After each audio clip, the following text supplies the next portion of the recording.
C'est toujours avec un réel plaisir que nous nous retrouvons dans le cadre de Vue d'Afrique. Le grand retour aujourd'hui et cette fois pour égrener deux sujets d'actualité. D'abord, nous allons tenter d'en savoir un peu plus sur la stratégie déployée par l'organisation ou tout au moins l'association Les Jeunes Volontaires de l'Environnement, section du Niger, qui avec d'autres évidemment vont participer à ce qu'on appelle l'événement, plutôt peut-être même le coup de la dernière chance, c'est-à-dire le COP 21 qui va se tenir, vous le savez, en fin d'année 2015. Il sera question notamment pour le monde entier de tenter d'avoir une position commune en ce qui concerne justement des décisions fortes pour lutter contre le réchauffement de la planète. Sani Ayouba, qui est notamment le directeur exécutif des Jeunes Volontaires pour l'Environnement au Niger, nous aidera à comprendre un peu mieux justement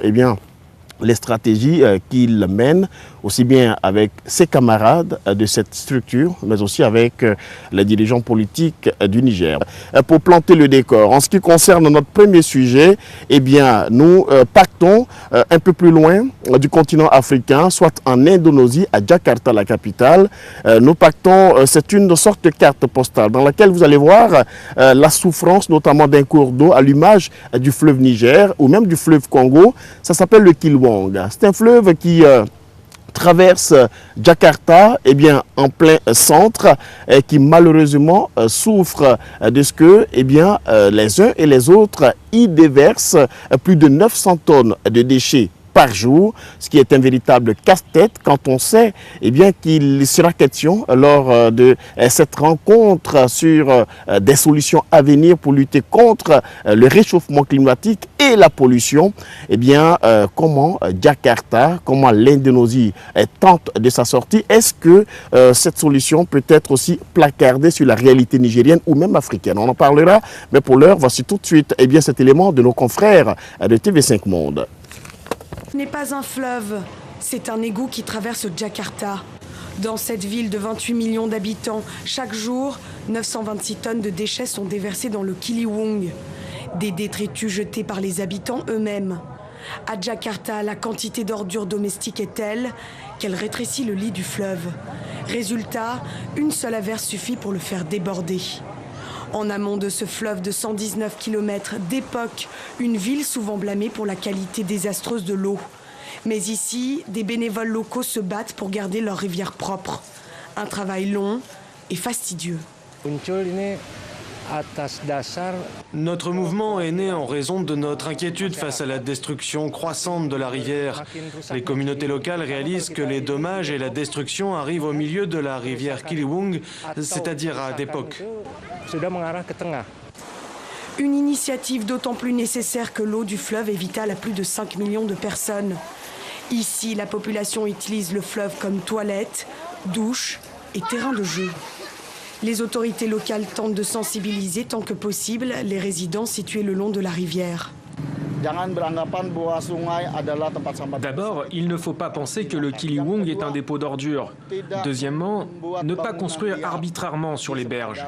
Et puis troisièmement, préserver les arbres et l'habitat du fleuve. Le gouvernement de Jakarta a également commencé à déplacer certains habitants vers d'autres quartiers. Malgré ces efforts, la capitale souffre. Les déchets continuent d'obstruer les canaux, obligeant les autorités à les ramasser régulièrement. Sani Ayouba, lorsque vous avez, je vous ai vu d'ailleurs très concentré lorsque vous regardiez cet élément de nos confrères de TV5 Monde sur la pollution à Jakarta, la capitale indonésienne. Et juste après, cette émission, vous vous envolez aussi pour Abidjan. Voici autant de réalités. On sait que la Côte d'Ivoire, Abidjan notamment, a connu le problème du Boko Haram avec les déchets toxiques qui ont causé beaucoup de dégâts dans la ville d'Abidjan. La pollution également de la lagune qui traverse la capitale administrative ivoirienne en plein cœur. Et puis au Niger, évidemment, il y a aussi le problème de l'ensablement et de la pollution du fleuve Niger, tout comme celui du Kilwong qu'on a vu tout à l'heure à Jakarta. Bref, parti à cette conférence de Paris, pour parler pollution, parler changement climatique. Est-ce que véritablement, vous pensez que l'Afrique a des armes? Est-ce que l'Afrique a une voix qui porte? Comme d'habitude, on le dit dans le cadre de ces grandes rencontres, qu'il faudrait que l'Afrique reste unie. Il faudrait que l'Afrique puisse parler d'une seule voix. Quand je regarde tout à l'heure les reportages sur Jakarta, sur la pollution, ça me ramène directement à ce que je constate ici, parce que moi je suis natif de Gamkale, c'est au bord du fleuve Niger. Oui. Donc j'ai vécu, je suis riverain, j'ai vécu au quotidien en tout cas ce qui se passe en termes de pollution. Donc je peux transposer directement pour comprendre que c'est le même problème, c'est par rapport à, il y a la pollution domestique, la pollution industrielle, donc c'est la même chose qui se passe. Et donc il est important pour l'Afrique, en tout cas pour nos pays, de prendre en compte cette dimension, parce que dans le cadre de la COP 21, il y a ce qu'on appelle l'agenda des solutions. Donc il faudrait que la question de la pollution, nous avons vu l'exemple de ce qui s'était passé ici en Côte d'Ivoire dans les années antérieures, avec cette pollution, avec les dégâts que cela a engendré en peu de temps. Donc imaginez si on ne prend pas en compte cette question de pollution dans les négociations pour comprendre qu'il fallait, parce que l'Afrique, quand on regarde même les déchets électroniques, on dit que l'Afrique est devenue comme les déchets électroniques de l'Europe, avec même l'exportation des véhicules d'occasion qui dépassent 40 ans, 50 ans qu'on amène en Afrique. Ça, je pense que les Africains doivent prendre conscience de cela, eux, qu'il faudrait mettre des moyens, des termes à cela. Et même la gestion des déchets, on peut également gérer les déchets de façon rationnelle pour que les déchets puissent être triés, recyclés et produire même de l'énergie. Dans beaucoup de pays, il y a des expériences qui doivent faire école. Donc le continent africain ne doit pas rester à la traîne. C'est pourquoi les Africains doivent rester unis, solidaires et dire qu'il nous faut des solutions, il nous faut des moyens, et c'est ensemble qu'on peut avoir les moyens. Et parce qu'il y a vraiment dans l'agenda de ces négociations la question clé du financement. Parce que si les Africains ne restent pas unis, on ne peut pas avoir un accord où on aura les 100 ou les 1000 milliards de dollars par an promis depuis les dernières conférences. Donc il faudrait que nous restions unis. Il faudrait que l'Afrique puisse, on l'avait vu précédemment lors des négociations, la position de l'Afrique commune qu'on adopte lors de la conférence des ministres africains de l'environnement. Elle est tout le temps souvent bafouée ou bien divisée lorsqu'on arrive au niveau de la grande décision, au niveau de la grande conférence. Donc il faudrait que certains pays, en tout cas qui sortent du lot, puissent rester unis et solidaires, parce que nous n'avons pas les mêmes réalités, les mêmes préoccupations, mais nous sommes sur le seul continent, sur un même continent. Donc même si souvent il y a des règles ou bien il y a des choses qui ne vont pas à notre avantage, en tant que pays, on peut être solidaire par rapport à l'autre pays qui est son voisin, on peut se retrouver autrement. Donc la réussite de cette conférence pour l'Afrique dépendra de l'union, de l'unité que nous faisons ensemble, bloc vers les négociateurs ou bien le groupe des négociateurs. Ce que je salue déjà, l'un des négociateurs au nom du continent africain est un jeune Malien, Seyni Nofo, qui a vraiment de l'expérience depuis 2009. Il suit ces questions, donc il comprend aisément la thématique et il est assez engagé. Il est soutenu par la plupart des pays africains et nous espérons aussi qu'il portera vraiment très haut ces enjeux, ou bien en tout cas... Cet élan africain, on va le dire comme ça, Bamako est également traversé par le Djoliba, que vous connaissez très bien, hein, qui est un prolongement du fleuve Niger, qu'on retrouve aussi jusque dans le Fouta Djallon. Nous sommes là en Guinée-Conakry, ce qui nous amène à vous à présent, monsieur Boubacar Lamine. Je rappelle que vous êtes le coordonnateur de GRASPI, qui est le groupe de réflexion et d'action pour la solution au phénomène de l'immigration. Vous n'êtes pas forcément spécialiste de changement climatique, de pollution, etc., etc. Mais tout de même, étant donné que vous vivez, au quotidien ce phénomène de changement climatique, et bien de détérioration de la couche d'ozone, vous êtes tout de même là aussi, bien placé pour nous livrer vos opinions. Alors, tout à l'heure, on a évoqué le cas de la Côte d'Ivoire, avec les déchets toxiques, le cas du Niger, vous le connaissez très bien, avec la pollution et l'ensablement du fleuve Niger. Cotonou, la capitale du Bénin, est certainement l'une des capitales les plus polluées de l'Afrique subsaharienne, sans compter évidemment Lomé avec son port qui là encore a d'énormes problèmes. Bref, l'Afrique, on a un peu le sentiment que ce continent est le parent pauvre en ce qui concerne justement le lobbying pour parvenir à un accord. Et pourtant, les Africains sont mobilisés à l'image des jeunes volontaires pour l'environnement. Mais la question que j'en voulais vous poser, vous, en tant que simple citoyen, quel est le constat que vous faites lorsque on vous parle de changement climatique?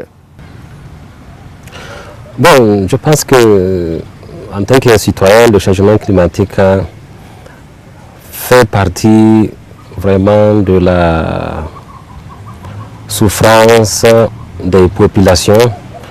Je partirai de ce sens pour dire que les changements climatiques jouent un rôle, par exemple, sur la rareté des pluies. Et donc, qui dit rareté des pluies, donc ça va avancer du désert et puis donc mauvaise récolte. Et comme on le sait très bien, 80% de la population nigérienne est une population rurale qui ne vit que de l'agriculture. Donc je pense que le changement climatique a vraiment des effets très négatifs sur la vie de nos paysans. Et qu'il y a aussi la dégradation et l'appauvrissement du sol, qui sont aussi des facteurs qui font en sorte que maintenant les paysans n'arrivent plus à avoir de bonnes récoltes.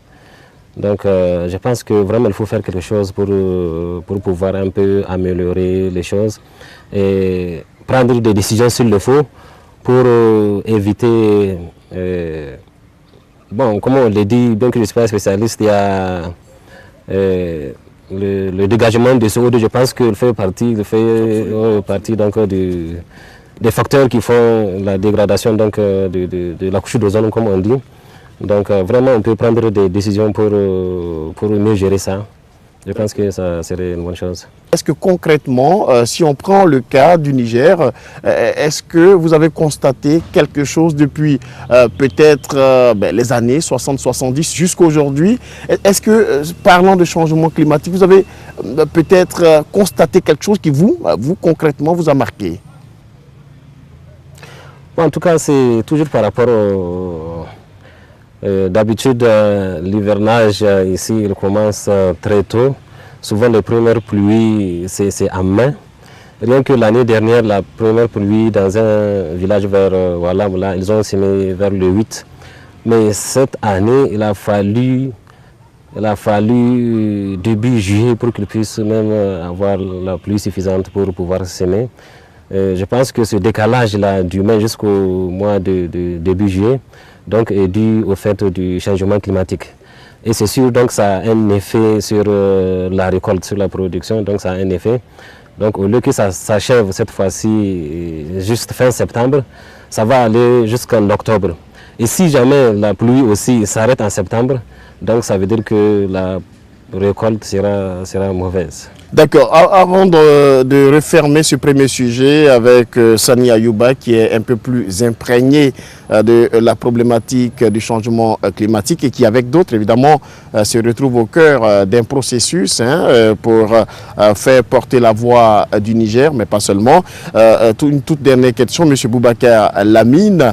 Est-ce que vous avez le sentiment que les autorités politiques, aussi bien au Niger ou ailleurs en Afrique, se préoccupent réellement du changement climatique?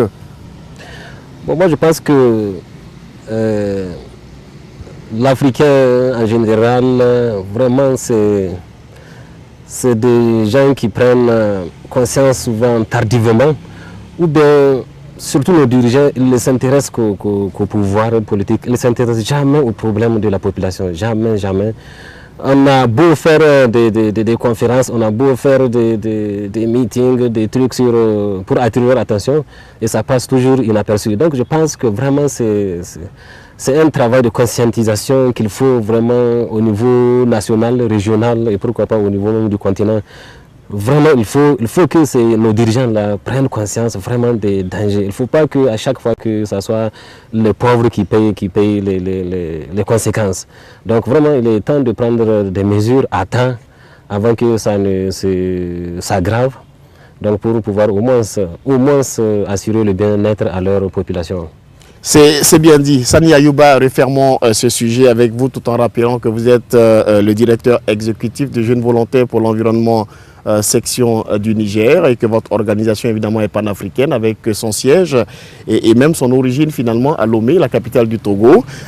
Lomé où nous saluons d'ailleurs tous nos téléspectateurs. Moi je voudrais aussi inviter nos téléspectateurs de tous les pays africains, l'Afrique francophone, notamment ceux qui nous suivent et au-delà aussi, les inviter à nous faire part de leurs propres expériences, à nous dire comment dans leur propre pays, eh bien, les uns et les autres s'organisent pour le COP, on dit la COP 21, pour la COP 21, et surtout, eh bien, quelle est l'action qui est menée aussi bien par les politiques que par les citoyens lambda, afin que justement